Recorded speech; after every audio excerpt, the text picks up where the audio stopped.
Grazie a tutti e buongiorno.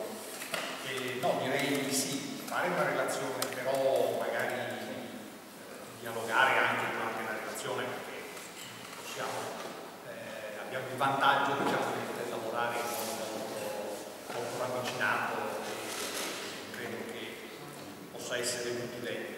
Io ho preparato una serie di materiali, una serie di spunti che spero siano utili a comprensione di questi fenomeni, però insomma.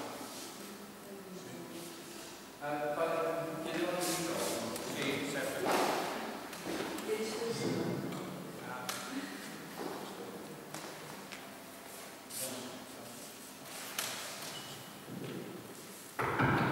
Sì, va bene. Quindi possiamo farlo in modo anche molto dialogato. Io sono in questa parte giornalista in redazione al quotidiano Trentino l'Adige, che è il quotidiano più importante del Trentino. Ho fatto però a lungo e continuo a fare oggi da il tempo, ma in parte lo faccio anche però professionalmente per l'Adige, a seguire non solo le vicende dell'economia e della finanza in generale, ma in particolare le esperienze di quella che ormai chiamiamo tutti altra economia, anche la sede in cui ci troviamo. Per esempio, in una fase ho seguito, sempre soprattutto dal punto di vista della comunicazione, la prima fase in cui è stato sviluppato il progetto di banca etica a Padova, poi tuttora sono nell'associazione microfinanza che si occupa di progetti di microcredito sia in Italia che in altre parti del mondo, nel sud del mondo eccetera, ma anche un'attività di formazione e di informazione sulla microfinanza, ma anche sulla macrofinanza, cioè sull'analisi delle differenze tra le nuove esperienze finanziarie e la finanza tradizionale, dove le nuove iniziative economiche si collocano rispetto a quello che succede nell'economia ufficiale. Quindi dell'economia in generale e dei risvolti anche di tipo illegale e criminale dell'economia ufficiale ci siamo occupati da tempo. In parte me ne occupo anche come giornalista dell'Adige perché, come avete sentito, penso la volta scorsa, ormai abbiamo notizie di questo genere da un po' di tempo, per la verità, ma in Trentino forse da meno, ma comunque ormai anche in Trentino notizie che hanno a che fare con infiltrazioni di gruppi criminali, di criminalità organizzata, infiltrazioni nell'economia, acquisizione con metodi ai limiti della legalità di piccole aziende, insomma situazioni in cui ci dobbiamo occupare anche nel nostro quotidiano di queste vicende. Allora, riciclaggio di denaro. Beh, prima di tutto vi suggerisco, diciamo, il contesto e il quadro di cui stiamo parlando, in cui collocheremo, diciamo, i ragionamenti che facciamo.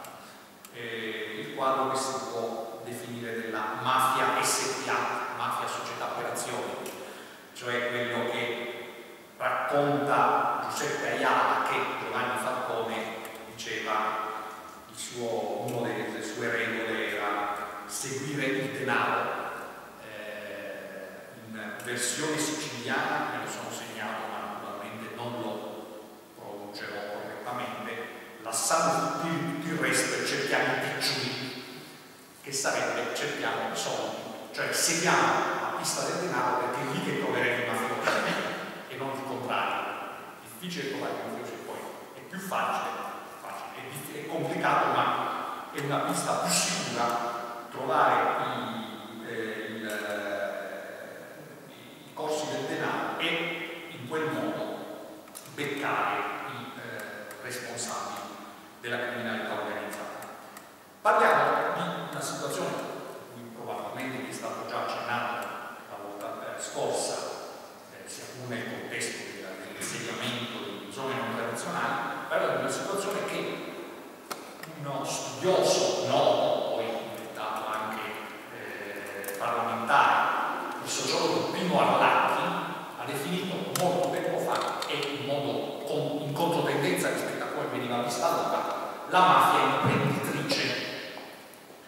quindi la criminalità organizzata che opera nell'economia come un'impresa.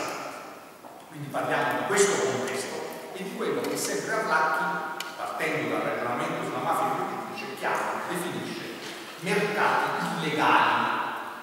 È importante capire in che senso parliamo di mercati illegali, perché da lì poi arriveremo alla partita dei capitali illegali. Dice Arlacchi, attenzione, non stiamo parlando del valore economico dell'illegalità. Queste sono statistiche che si possono fare, si fanno a volte, ci sono tanti reati, i reati sono di vario genere, quanto costano questi reati?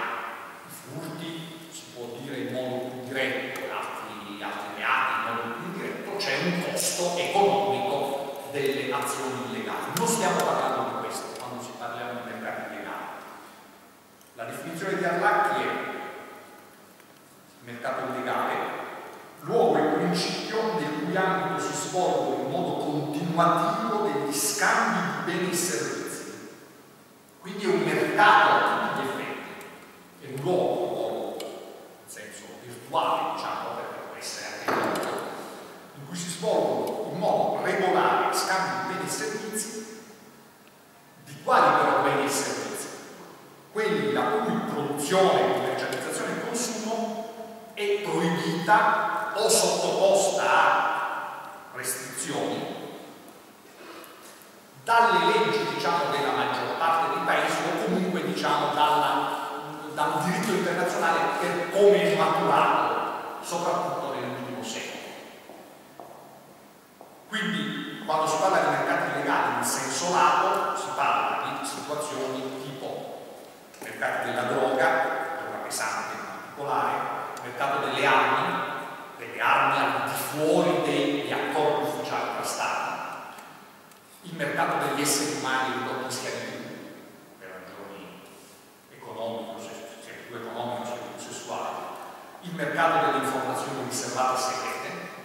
Questi sono mercati illegali nel senso di Arlacchi. E Arlacchi dice, quindi attenzione, noi prendiamo un caso, un imprenditore falsifica una fattura per pagare meno IVA, per evadere il fisco.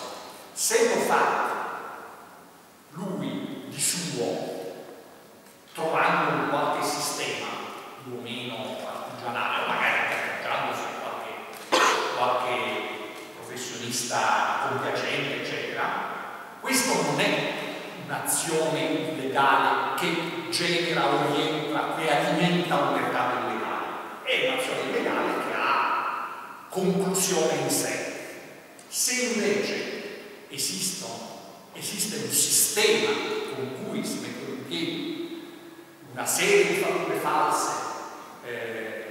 a partire da una catena di aziende con il sostegno di una serie di operatori e probabilmente anche con un piede dell'illegalità e con una parte di azioni che si appoggiano anche su soggetti che operano nell'illegalità, questo è un'azione illegale che contribuisce e alimenta un mercato illegale. Quindi stiamo parlando di un contesto che non è la semplice proiezione economica di un atto illegale. Per essere ancora più precisi,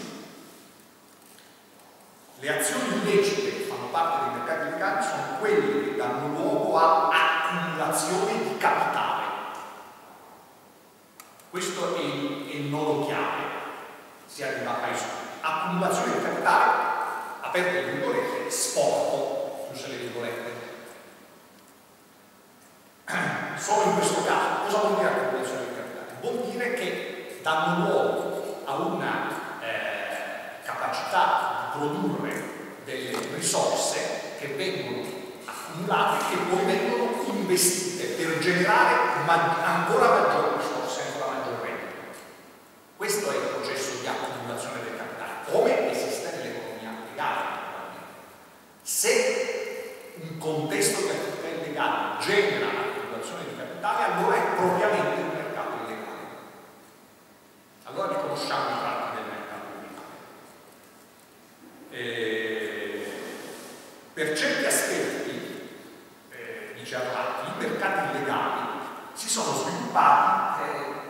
proprio perché è cresciuta invece l'affermazione dei diritti dal punto di vista dei trattati, delle costituzioni degli stati e dei trattati internazionali.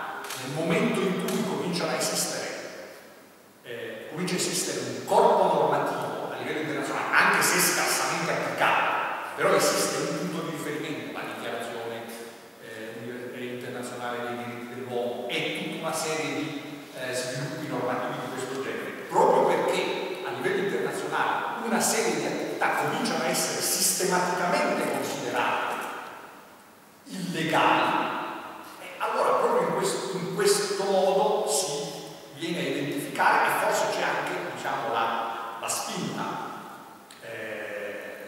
più o meno contrastata poi nei fatti dalle istituzioni a far crescere un sistema di mercati illegali. I mercati illegali con questa caratterizzazione hanno la sgradevole proprietà di essere compenetrati, di non essere separati, ma di essere compenetrati con l'economia reale e ufficiale. Purtroppo, ma in realtà forse comprensibilmente, se vogliamo analizzare il funzionamento dell'economia in cui viviamo, non sono, proprio per queste caratteristiche, non sono slegati dall'economia ufficiale, anzi, sono strettamente intrecciati, e proprio nello snodo